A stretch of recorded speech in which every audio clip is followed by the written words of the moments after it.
Coconut candy. Shawn Gumataotao. One of my favorite pundits, I guess. You don't mind if I call you a pundit, right? I absolutely, a term of endearment as being a political analyst for KUAM for the last 10 years. So Right. Absolutely, that's fine, Chris. Thank you. But we're not talking politics right now, but in this latest episode of That's It, That's All, we're kind of doing a retrospective on messaging, right, from the government in terms of, what was it you call it, reassurance and, Yeah, realism and reassurance is something that we talked about in containing COVID. It translated into the link and just felt it compelled to be able to talk about it, at least at this point in the public health emergency. So spending it and looking at it a little bit differently and hoping everyone will catch the podcast. That's it. That's all. When they get a chance on all those great networks that do that, at least the great platforms that do podcasts. So I'm going to play this little clip here. And again, Shawn's subject for this episode of the That's It, That's All podcast, he's talking about messaging, right? And that was, like you said, that was something that we never got tired of talking about during the pandemic. And I think that there was a real struggle, and I don't know if that struggle was ever overcome about not just what to message the public, but how to message it, Shawn. And so this whole episode, you kind of, as a communications guy, I'm pretty sure you dive like way deep into this. Yep. So if you, for my UOG students that are on spring break and are probably listening this morning, the clip will kind of remind them of, well, what we're about to get into over the next couple of weeks relative to social and mass media. But yes, it's for sure very academic in the very beginning, but then break it down in the middle part and in the end of the podcast. Right. So here's a sneak peek of the latest episode of That's It, That's All right here on the link. Good morning. Felt absolutely compelled to discuss this topic for a very long time. And why would being realistic and reassuring be so important in how our public officials talk to our island communities? Before I break it down in its two component parts, a few things to consider. Perceived realism has been examined in so many ways by mass communication theorists. In general, audiences are thought to perceive media content as realistic if they judge it to be like real life in some meaningful way, or if they respond to it as though it were real. Although these insights are informed by qualities of the content, such as its style or apparent genre, they are not entirely determined by them. Studies have found that audiences vary in their perceptions of the same material. Researchers claim conceptualizations of realism perceptions differ both in terms of the criteria used to evaluate realism and in the point in the interpretive process when the judgment is made. Common forms of perceived realism include factual realism. This is whether what is portrayed or witnessed or heard by the masses in fact really happened. Then there is social realism, or whether what is portrayed is like what one would expect to find in the real world. In a 2009 study in Communication Studies by David Westerman, he noted, quote, "The judgment of the realness of the stories will generate different perceptual and behavioral results," end quote. And finally, there is narrative realism, or narrative coherence, which is whether the events within a story are well explained and consistent. So, audiences like you all interpret a specific media comment, read or heard, with an initial understanding of its realism level that has been determined by its format or sitting in some type or genre of mediums. We all tend to make judgments of realism as we read, listen, or view the content, or come to some retrospective or memory-based judgments. How media realism is perceived has been found to relate to the age of the audience members, their motives, and their beliefs regarding the material.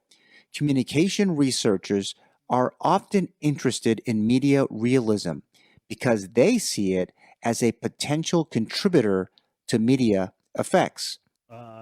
That's some heady stuff there, Shawn. Good morning. Hey, good morning, Chris. Yeah, so, it's a, like I said, if my eulogy students are there, I know I told them to sleep during the break, but if they were listening at this time of the morning, He was again, kidding. it goes back to this idea. Well, maybe they are, but it goes back to the idea about being realistic. Bottom line is that in all public officials and all their statements and what they're talking about, they should really just tell us the truth and be honest about it, because people make a lot of the decisions on their lives that are going to be based on these talking points, if you will. And then obviously reassurance, especially during very challenging times, is making sure that people are knowing that their government and public officials really got their back. I mean, that's bottom line, I guess, if you can say it that way. Yeah. I'm just not sure how much realism and reassurance we did get with the messaging during this pandemic.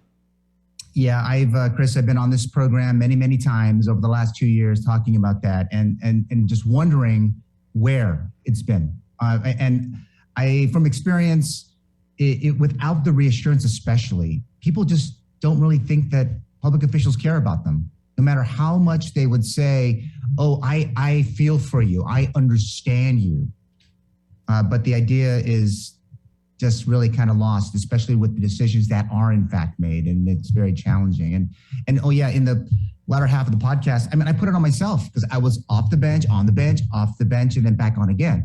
So I'm not really going to point fingers to too many people. I'll point on myself first.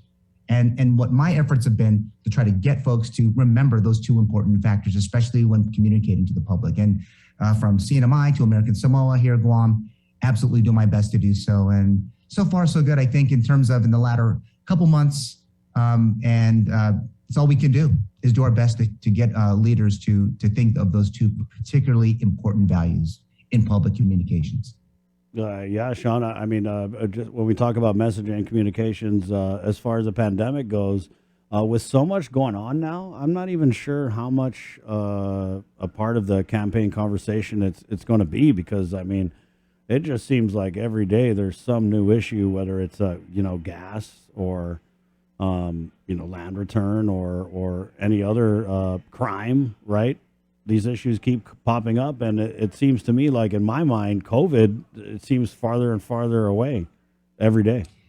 You're right, and especially in communities where they have dealt with surges and there's high vaccination rates, they're starting to move towards what would be a new normal. I can tell you that is not the case in American Samoa, where they got their first cases of community spread about 3 or 4 weeks ago. They are completely entrenched in making sure that it does not spread and people don't get too sick from COVID. And you only got to look at the history books with the Spanish flu in American Samoa to know that community was probably one of the hardest hit areas on the planet. So again, looking at the past, looking at how future, and the communication of these responses go, we all have to be concerned for that moving forward, as not just the residents of this particular island community, but we as a member of the world society, we got to kind of spend more time thinking about just how important those two values of realism and reassurance really are. Right. Well, let's switch gears just a little bit here, Shawn, and talk Sure. about Decision 2022. What have you heard about Congressman St. Nicholas and any announcement? I thought I had heard that there was going to be an announcement last week, but that didn't happen. Right. And so maybe I have to do a podcast about the fact that I was off too, because I even said that the actual launch would be sometime last week. Right. Yeah. But yes, it seems that the delegate is, again, it's hard to say, is he looking for a running mate? For a guy who is, generally speaking, always pretty organized, it seems that this organization is not so great. And so at this point, I will tell you, it is keeping up his primary candidate and trying to understand more about what exactly he is going to do. And every single word, every action has a requisite reaction from the incumbent governor of Guam and her entire team. Yeah, I mean, it's got to be difficult, because I'm thinking that whoever he chooses as his running mate, there's still this huge question that hasn't been addressed about the ethics investigation, right? Which we hear is ramping up towards completion. And so I like to compare it to when you put off going to the doctor right? And so if you have something that starts as something small and then you should go get it checked, but you never do, and then a couple of years later, it's turned into this big, huge issue, elephant in the room type thing. And I think that's what we have here is the congressman hasn't addressed this investigation. I think in a real and tangible way. And so maybe it's creating a situation where people are thinking that, wow, this is going to be a pretty hard election, and maybe not so sure they want to be standing next to a guy who's going to be taking a lot of self-inflicted shots, maybe. Yeah, yes, that's a great analogy, Chris. And looking to the media for that wellness check, or the call it a vaccine, if you will, right? That he's thinking that, okay, I'm going to go to these other folks, and maybe it'll make the pain go away, but less likely to happen, considering you're right. Over time, when you're doing things a little bit differently, the media is there to help spread that information to the community. This is not any different than any other community in America. Congressman, and we'll just talk about the congressman for a second. The congressman, and it's nothing different than the other members of the House of Representatives who use these platforms to share what's happening on the Hill. I mean, at this point, we've been relegated to finding out what's happening for Guam and the whole entire Pacific by checking out Delegate Khalili. I mean, if the CNMI delegate is able to just tell us what's going on, we appreciate that. But what we haven't appreciated is our delegate saying, hey, here's what I did for you. And quite frankly, it hasn't been much, considering if you look at his record in voting, attendance, and the like, which, by the way, we were told throughout the campaign several years ago, we can't talk about his record.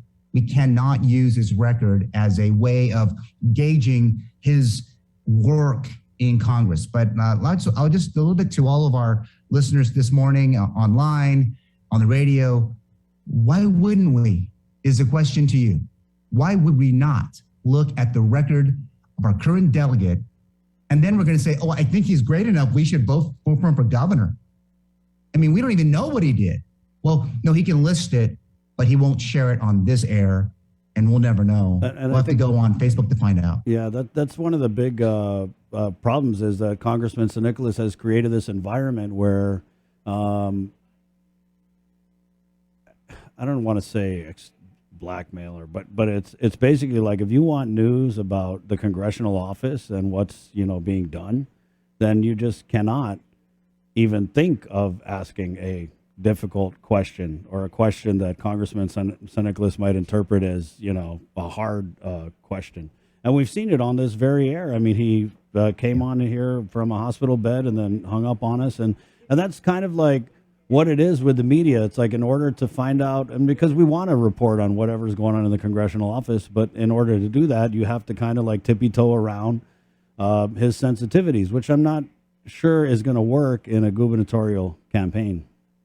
Yeah, and remember, it's the role of our press, the role of our media, that helps to get the word out from these folks who are our leaders in our society, in our community, to get the word out.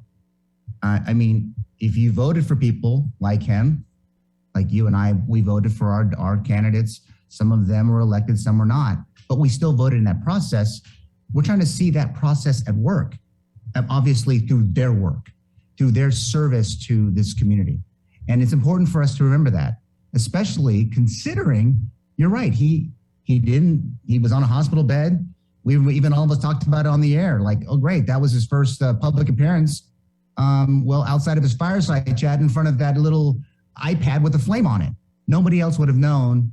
But then if you go on his social media, then you see him, on a kneeler, you see him with his kids. That's great. But it doesn't translate into what is the policy that you created on behalf of the 160,000 residents of this community who are looking for him to help push federal policy on behalf of the people of Guam. Shawn, thank you for that new episode of. I didn't have enough coffee this morning. I know. I think you need a little bit more. So, what are you hearing about this running mate talk? Because I've heard just a bunch of different names. I know you heard the former tag Roderick Leon Guerrero. I've heard some Charfers guy. But have you heard anything panning out? I mean, are we going to see an announcement? I feel like you would know because you're kind of Republican-y, and it seems like the Republicans know more about what MSN is doing than the Democrats. Yeah, I think Republicans are kind of worried they're going to start looking and poaching our people to run with them. They're going to be like, so Nicholas, we got a running mate for you. We sure do. And at this point, that's the challenge, making that statement and then now finding out it's not exactly going as well or swell as it could be. This is always a game of addition when we think of politics. And when we are looking at who he's going to run with, quite honestly, the field is getting very, very small, that's my understanding. And so if it's getting small, it's probably getting small because there's a little pressure from guess who, the sitting party. The party that he espouses is the party of his grandfather, right? The party of his family, where his grandfather served very notably in the society. So a little tough. I don't know. I guess he's working on it. I mean, as best we could say, he's still working on it. Yeah. But I mean, Shawn, in that conversation, right, if there was a conversation and, like let's pretend I was Congressman Mike Nicholas and you were a potential running mate, I'm pretty sure, like, if I asked you to run with me, I mean, the first question would be, well, how bad is this whole ethics investigation thing? How bad is it going to get? What am I getting myself into? You know what I mean? Wouldn't that'd probably be the first question you would ask? Sorry that I got to go and defer to the investigation into the FBI. I can't talk about that right now because it's very sensitive. That's going to be the reaction again from our delegate. And so we already know, is he going to hold it close to him? Probably so. But I mean, at some point, there's going to be someone that's going to say, sure, let's go do this. We believe we can win. Right. Yeah. And I think that's the key is, can they look past that knowing that they can win? Because if it really is true, then I think there's definitely a primary in August, and that would make it for more interesting talk over the next couple of weeks for sure. Yeah, I think what's interesting to me is when you look at this ethics investigation thing, you have the Chakmak side of it, right? Which I think people they're just like, whatever. I mean, it's our culture. Come on, right? But then you have the money stuff, which to me represents more of what could potentially be a smoking gun, because I've reported on this campaign finance stuff, and with that $10,000 over the limit donation, if you guys pay attention to what we've reported on, the donor of that money asked for it back, and it was refunded from the campaign. So does that mean that the action goes away because there was a refund? The action happened. There was a lot of attestation on documents, right? Both locally and federally. So wherever that falls remains to be seen, right? We don't know. We're just waiting to see what will happen from the Congressional Ethics Group if it happens. Yeah. If it happens tomorrow, next week, next month, this summer, but we'll await. And obviously, will the electorate use that and say, hey, listen, this, I may not think that this might be the best job for you. But if something does go and he wins, and all of a sudden that behavior is now condoned by this community and the 49,000 registered voters who vote for a political office. Well, I think it's a struggle too for that information to get out. I mean, if it's out and it does get out, I mean, the Chakma thing's one thing, right? But the donation, to me, the potential cover up, was there dishonesty in what was disclosed to the Federal Election Commission? Does giving that money back absolve you of any potential guilt? I mean, these are big questions because this involves money and lying. Right. And that, to me, that's just way different than you fooled around or whatever. Right. And Chris, I mean, come on. I mean, they signed the documents. They say, okay, what I just gave you was true. Yeah. Right. And so our electorate doesn't probably, most people say, I don't really care about whether or not Mike signed it and did that. And I don't think they really care. But then again, it goes back to that idea. Then if we don't, and something does come up and they're saying, hey, this was wrong, what do we say about our electorate who have elected him twice to the House of Representatives and now considering him to be the next governor of Guam? Yeah. I don't know if we can say that the people don't care yet, Sean, because I think at this moment they don't know. That's true. Right. But again, it goes back to the idea that, I mean, it was reported on this air. It's hard to imagine that if you didn't watch this show of any time over the last, 2 years, 3 years on this, that those documents they mean something. A process is a process for a reason. And what are we telling our kids about? Okay, go ahead and don't sign these things. Maybe it doesn't help you in school. Maybe it doesn't help you with life. But when you are expecting to do these jobs and you attest, you make that commitment, all of a sudden that thing is no longer important. I doubt it. And I think we can't teach our kids that, okay, it's good only sometimes because we say it so. No, there's a process that we follow as a part of this society, this American family, if you will, and it's a process that has been been tested over and over again. And he's not the first guy that's going to do this, right? Yeah. The feds and the FEC, and he ain't the last. But the idea is, if that's the case, what do we do as a society, as an electorate? And are we going to continue to vote for this kind of activity? We think it's okay. I find it hard to believe that we would still do that. Well, I think it wouldn't surprise me, right? Yeah. I mean, I don't know. Our electorate sometimes got me scratching my head, but thanks, Sean. Thank you so much for a good talk, and I think there's only going to be more of this coming up. We got to dust off the after party. Yeah, no, I think so, Chris, and I cannot wait to get the after party going again. It's an important talk. It's happening. It's happening all across both parties. Yeah. From Gigo down to Mauricio, they're talking about this, and if they're trying to decide, is this something that they're gonna do in August? I think all of us are all kind of wondering what will happen next, and we'll continue to follow it. And again, listen to the link. I mean, because obviously, if you miss it, you miss it plenty about the politics of Guam. There you go. And and Gary Gumataotao, answer your phone today. He might be answering phones. Yes, he will. Thank you, Sean. All right, Chris. Okay. Hey, thanks. That's that. Have a great one. You too, my friend.